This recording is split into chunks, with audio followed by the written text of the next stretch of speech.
When I left for my military deployment overseas, I trusted my wife completely. We had been married for 5 years, and I thought our bond was unshakable. I worked hard every day in a foreign land, counting down the days until I could return home to her. Her letters and video calls always seemed sweet and supportive, so I never suspected anything was wrong. I believed she was patiently waiting for me, just as I was waiting for her. But small cracks began to appear. She started missing scheduled calls, making excuses about being busy or tired. Her texts became shorter, less affectionate, and more distant. At first, I told myself it was stress, but deep down, a cold feeling of doubt crept in. Still, I buried those thoughts and focused on finishing my duty, believing she would never betray me. One day, a friend back home sent me pictures.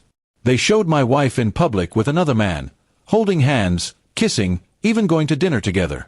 At first, I refused to believe it, but the proof was undeniable. The man was someone I vaguely knew, a neighbor who always pretended to be friendly.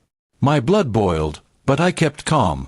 I decided then and there that I wouldn't confront her immediately. Instead, I would wait, gather more evidence, and make sure when I exposed her, there would be no escape. Over the next few weeks, I received more updates from friends.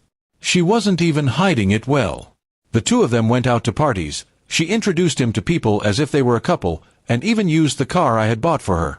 It hurt me deeply, but it also gave me clarity. The woman I had loved was gone, replaced by someone selfish and careless.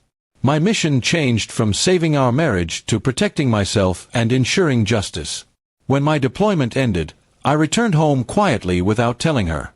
She expected me to come a week later, so I had time to prepare. With the help of a lawyer, I gathered all the evidence into a solid divorce case.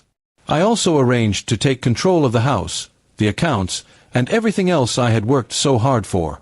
She thought she was living free and easy, but she had no idea her world was about to collapse. Finally, I walked into my own home unannounced.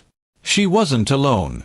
The man was there, sitting comfortably in my living room, wearing one of my shirts.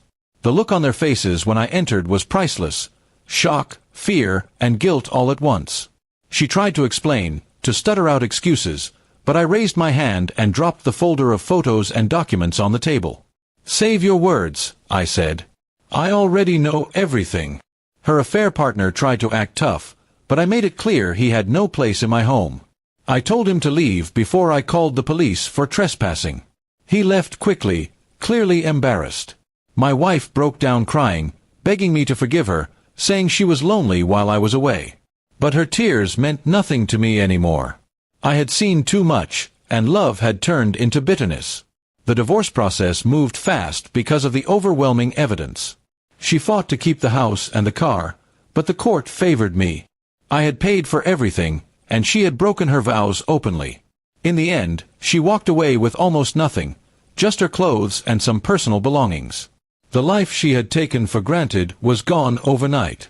She tried to call me afterward, sending long messages saying she made a mistake, that she only wanted attention, that she still loved me. But by then, I had already erased her from my future. My focus was on rebuilding my life, on moving forward without the weight of betrayal dragging me down. It wasn't easy.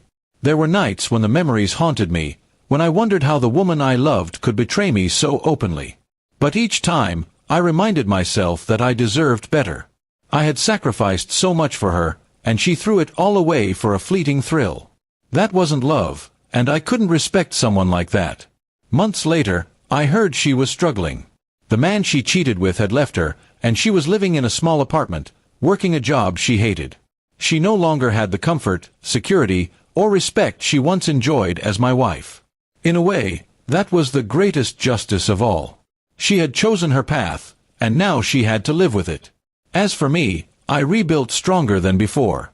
I poured my energy into my career, my health, and my friendships. I learned that betrayal doesn't define me, it defines the one who commits it. I walked away with my dignity, my freedom, and everything I had worked for. She lost everything she loved because she didn't value what she already had.